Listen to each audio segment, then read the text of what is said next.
So first of all, thank you so much for coming. Thank you to everyone at the museum for the invitation to show here. It's my first time in Tokyo. Has been an amazing trip, and I hope to come back very soon. I actually prepared a video today that kind of shows a little bit about my background and a little bit about my work also. So I will keep it short because I know it's a long event. And then after the video, I can take any questions. I didn't have time to narrate the video before leaving LA, so you're going to hear an American accent instead of mine. It's my friend to narrate the video, so thank you. I was born in the southwest of England, in a small city called Exeter, surrounded by the Devonshire countryside. Walking along the cobblestone streets of Exeter feels like time traveling as you pass by the Gothic cathedral, the Tudor houses, stone cottages, and high street fashion stores.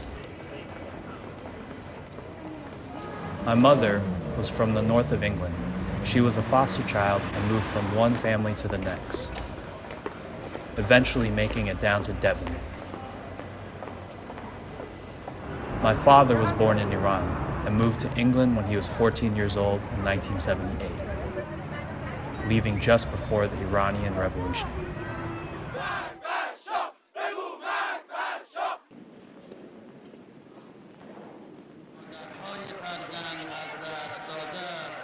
When I was very young, he had a rug store where he sold Persian carpets to the locals. My earliest childhood memories are of climbing over the piles of rugs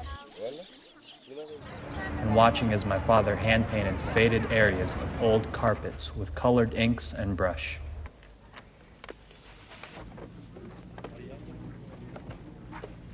Growing up in Exeter, I looked different than the other kids in my school.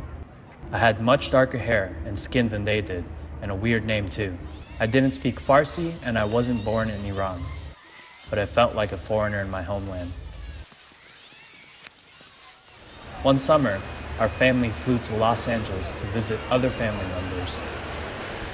We drove from Exeter to London to fly out of Heathrow International Airport.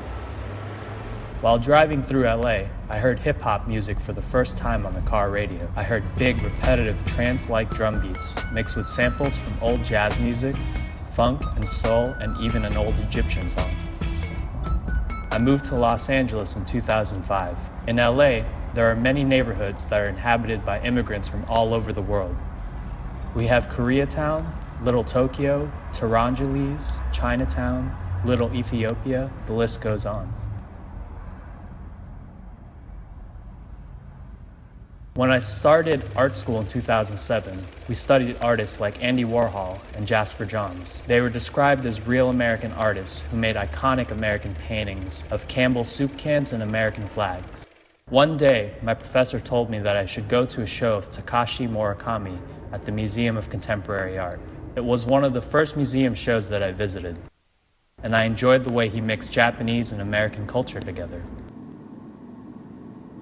In my last year of art school, I started my first carpet painting. The Persian carpet was the perfect image for me, as it had both personal meaning, since I had grown up with my father's rug shop, but also because it represented Iranian and Middle Eastern culture.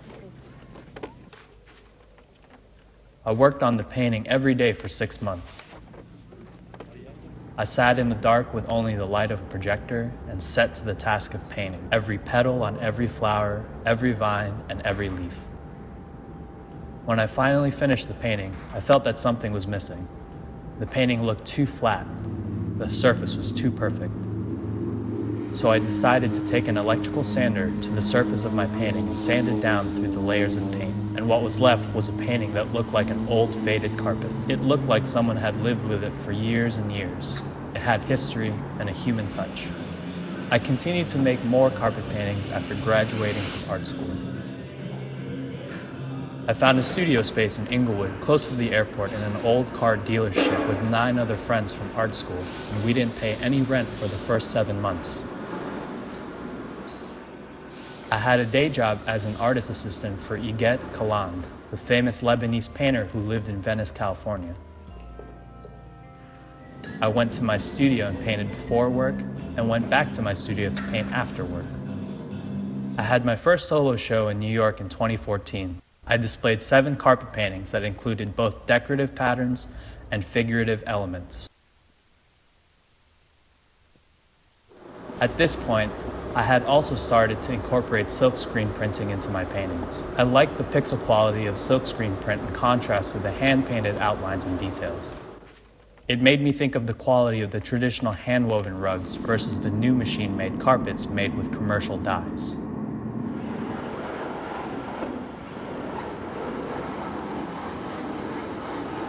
Many of the carpets that I chose to paint in the show were from the 16th century and depicted images of Portuguese sailors, Chinese dragons, and Indian warriors. They were early examples of cultural exchange. I also liked that the images and the designs complicated the reading of the Persian rug. Like most things that exist in the world, the carpet wasn't purely a Persian-made object. Other people from other cultures had influenced its patterns and images. After my first show, I started making a different kind of carpet painting. I started composing my own compositions on the computer in Photoshop, using images from different cultures, locations, and time periods to create paintings that still had the format and borders of a traditional carpet, but included images that you wouldn't normally find in a carpet. Part of the interest of making the newer paintings is that I get to explore the internet and search through books for different images and learn more about art from different cultures. For example, I often find and extract images of samurai and geishas into my paintings from Japanese ukiyo-e prints. I learned a lot about the ukiyo-e printing process and Japanisme, the Japanese influence on European artists such as Van Gogh. Through these discoveries, I have started new bodies of work that further my exploration into painting and into art practices from other cultures. I think of my works existing in an in-between space, not fully a carpet or a self-contained painting, not fully abstract, nor fully figurative. All my paintings reflect my identity as a mixed-race, multinational citizen. They are the result of my experience living in different countries, being parts of different cultures and traditions, and traveling to new parts of the world.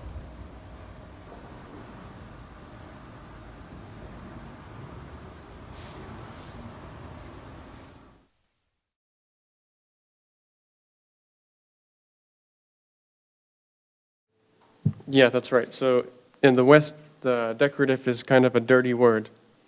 I think lots of people in contemporary art have a hard time with the word because it's kind of associated with something that's craft-based or purely for decoration and appearance, and that it doesn't go beyond the surface,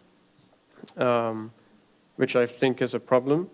And in the States, in the 70s and 80s, there was a movement, the pattern and decoration movement, and it was American artists who were directly appropriating images and patterns from specifically non-Western traditions, so Islamic tile work, Japanese art, and that movement kind of got overlooked, and slowly now people are starting to reevaluate it. And for me, it was important because the artists were referencing these non-Western art forms that actually really inform contemporary art in the West. And they kind of celebrated it. They kind of unapologetically used the images from different places.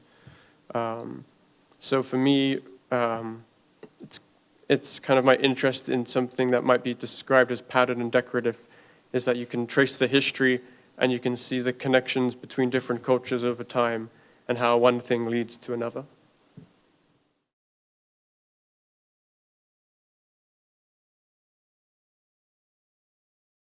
Yes and no.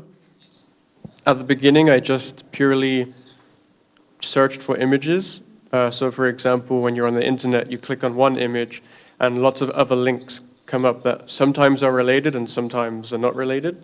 That was kind of interesting for me because it was non-linear. And I like that idea because it breaks away from things being progressive. And then sometimes it's the opposite, where I have a specific theme that I might want to put into a painting. So I will specifically search for images related to what I'm thinking about.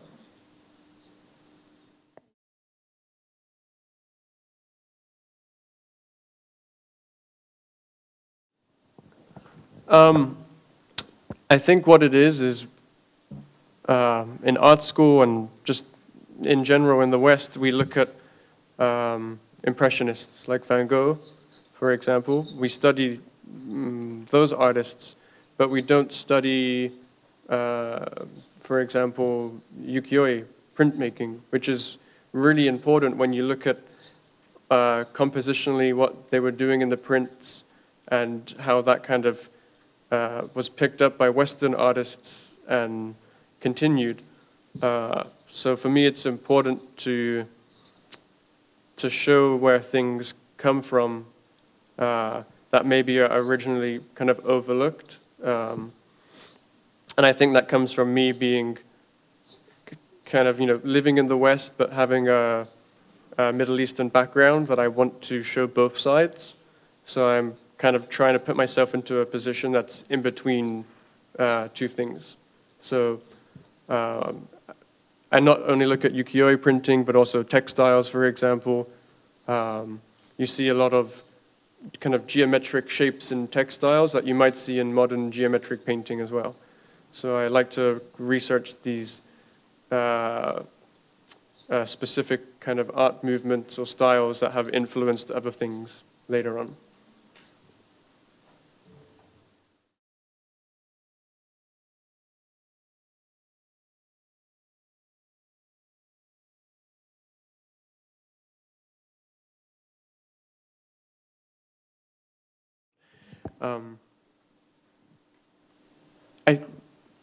I think that's why I want to reference these images in my work, because for me it's important to show that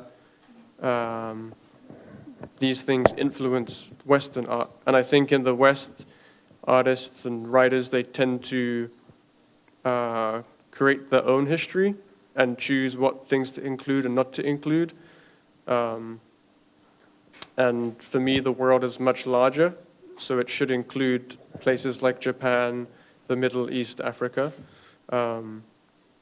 So I see all the time contemporary painting that has clear roots to Japanese printmaking with diagonal compositions and cropping, but it's seldomly talked about. So for me, I want to be very direct. So in some of my newer paintings, actually, I'm appropriating landscapes directly. And maybe you ask, why do I do that? But I think it's to kind of confront the viewer with those images and make them have to rethink the relevance of them in contemporary art.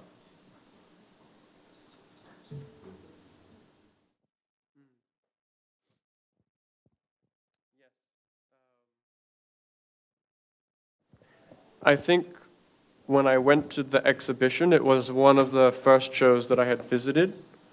But I noticed something in that show that I didn't see after in a lot of shows, which was there are lots of different types of people that attended the exhibition. And I think it's because of the type of imagery that he uses, which is maybe more populist imagery. Maybe it's easier for the public to connect to. And I think that's important. I think in my own practice, in the exhibition here, I have one body of work, but I have other bodies of work that are maybe more minimal or more difficult to read. And for me, what I want to try and do is speak lots of visual languages to connect with as many people as possible. So that's something that I really liked about his show was through his imagery, people could enter into a discussion of art. And I think that was important for me as a student. It gets people engaged. And then from there, you can go and research many other types of art, conceptual art, minimal art. But I think, I think it's important to have something that people can relate to.